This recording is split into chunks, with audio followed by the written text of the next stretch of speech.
Porting your number from Boost Mobile involves transferring it to a new carrier.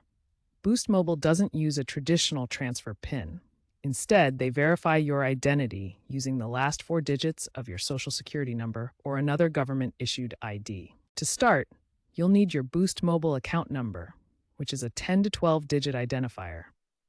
Contact Boost Mobile customer support via phone or their app to obtain this number. Ensure you have valid photo identification ready for verification.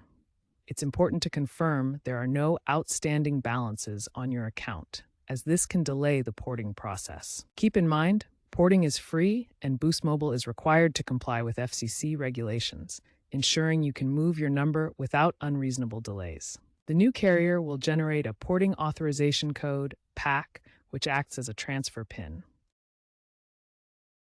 Once you have your account number and the new carrier's PAC, the new carrier will initiate the porting process. This typically takes 1 to 2 business days.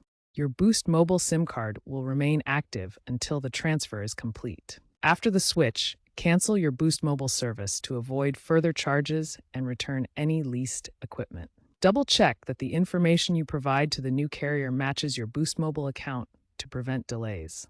Be aware of potential port-out scams. Never provide your SSN or ID details to unverified sources. Boost Mobile may offer retention incentives, like bonus data, to discourage you from switching.